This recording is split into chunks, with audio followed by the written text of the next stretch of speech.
नमस्कार. सर्वप्रथम सगळ्यांना श्री स्वामी समर्थ.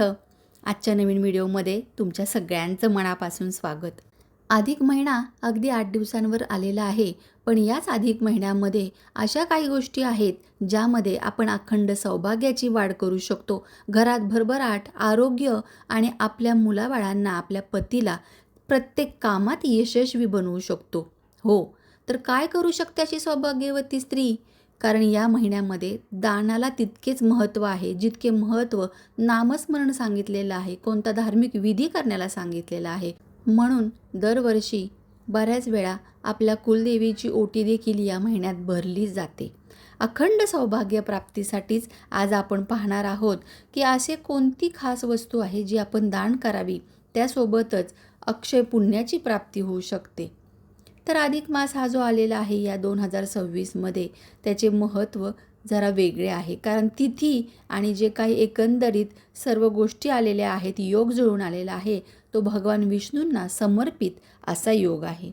म्हणूनच आजच्या व्हिडिओमध्ये आपण जाणून घेणार आहोत की या महिन्यामध्ये काय दान करावे, कोणकोणते सर्वात दान जे पुण्यफलदायी मानलेले आहे.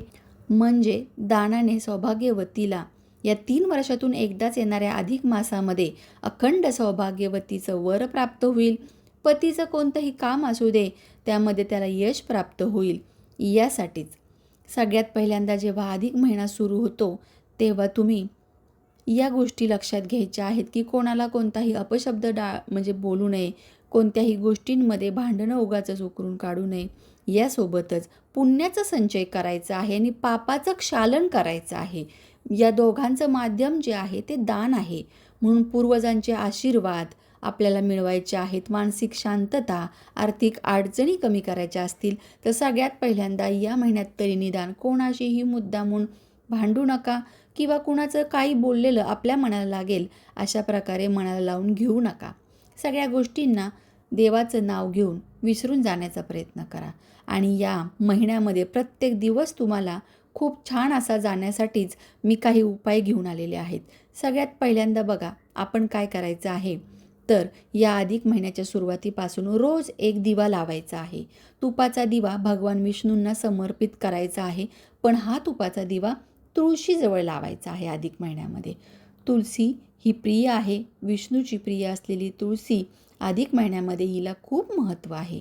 अनेक लोकांच्या तुळशी आत्तापर्यंत खूप कमेंट आल्या की सुकत आहेत, तर काही हरकत नाही आहे, नवीन आणतानाच तुम्ही 3-5 अशा प्रकारच्या छोट्या छोट्या तुळस घेऊन या.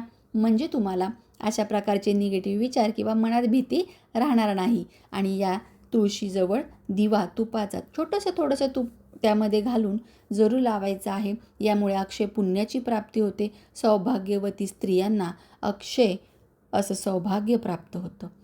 त्याचबरोबर आपण बघा, नेहमी काही ना काही वस्तू दान करत असतो सौभाग्यासाठी. मग ह्या ज्या दीपदानासोबतच आपल्याला जी एक ओटी असते, ती ओटी देखील शास्त्रानुसार कुठल्या तरी शुभ दिवशी म्हणजे शुक्रवारी, मंगळवारी वगैरे असे तुम्ही भरायची आहे एखाद्या सुवासिनीची. यामुळे दुपटीने आपल्याला याचं पुण्य प्राप्त तर होतंच, पण कोणतंही शुभकार्य जरी या महिन्यात केलं जात नसेल तरी दानासारखं कार्य हे केलं जातं. कारण यामध्ये असणाऱ्या सगळ्या गोष्टी या देवी मातेला म्हणजे लक्ष्मी मातेला प्रिय असतात. नारळ हा लक्ष्मीशी जोडला जातो. त्यामध्ये असणारं तत्व आहे कठीण आणि मृदूपणा, त्यामध्ये गोड पाण्याचा ओलावा, म्हणजे आपल्या जीवनात देखील अशा गोष्टी या घडत असतात. त्याचबरोबर पिवळा रंग हा भगवान विष्णूंचा अतिशय असा प्रिय आहे. हळदी कुंकू त्यात दान करायचं आहे. पिवळ्या वस्त्राचं दान करायचं आहे. खास करून एक जोडी बोलवा घरी, जे नवरा बायकोची जोडी आहे त्यांना आपल्या ऐपतीप्रमाणे एक पिवळ्या रंगाचं कोणतंही उपकरण किंवा कोणतंही वस्त्र, शर्ट किंवा काही तुम्ही दान करू शकता. सकारात्मकतेचं प्रतीक आहे. गुरुबळ पाठबळ जे आहे गुरुचं ते वाढतं. केवळ आपण वस्तू देत नाही तर त्यामागे एखाद्याच्या आयुष्यात आनंद देखील आपण निर्माण करतो. त्यामुळे दान देताना चांगल्या क्वालिटीचं, चांगल्या प्रकारचं, जसं आपण आपल्या स्वतःसाठी घेतो त्याप्रमाणे तुम्ही हे दान द्यायचं आहे. त्याचबरोबर अखंड सौभाग्यवतीसाठी काही खास आणखीन विशेष उपाय म्हणजे दीपदान, जे मी तुम्हाला सांगितलं. अधिक महिन्यात रोज किंवा आठवड्यातून एकदा विशेष दिवशी म्हणजे तुम्ही गुरुवारी किंवा शुक्रवारी अशा प्रकारचे 33 तुपाचे दिवे हे मंदिरामध्ये दान करायचे आहेत. यामुळे काय होतं तर आपल्या आयुष्यामध्ये जो अंधार आहे तो समूळ नष्ट होतो आणि या तुपांच्या प्रकाशाने आपलं आयुष्य उजळून निघते. तुपातून निघणारी जी ऊर्जा लहरी आहे ती सात्विक आहे, शांततेची आहे आणि समृद्धीची आहे. म्हणून तुपाला महत्त्व दिलेलं आहे. याचबरोबर सुनेने सासूला किंवा सौभाग्यवती कोणत्याही स्त्रियांनी एकमेकींना तांब्याचं ताट, आरसा, कंगवा, बांगड्या, अडकित्ता, सुपारी कापण्याचं जे साधन आहे यांसारख्या वस्तू दान कराव्यात. 33ची जी संख्या आहे तिला खूप महत्त्व आहे अधिक मासामध्ये. म्हणून 33 अनारसे दान करावे. या अनारशांच्या वाणाला खूप महत्त्व आहे. दिवा बघा, तांब्याचा दिवा नदीमध्ये पाण्यात प्रवाहित करण्यासाठी धार्मिक स्थळाच्या इथे अधिक महिन्यात मिळतो. छोटासा कॉपरचा दिवा, त्यामध्ये तुपाची फुलवात ठेवून नदीमध्ये, तुमच्या जवळपास जर नदी असेल तर नदीत जरूर हे दीपदान करायचं आहे. लक्षात घ्या, खूप महत्त्वाचे उपाय आणि सोपे उपाय मी तुमच्याशी शेअर करत आहे.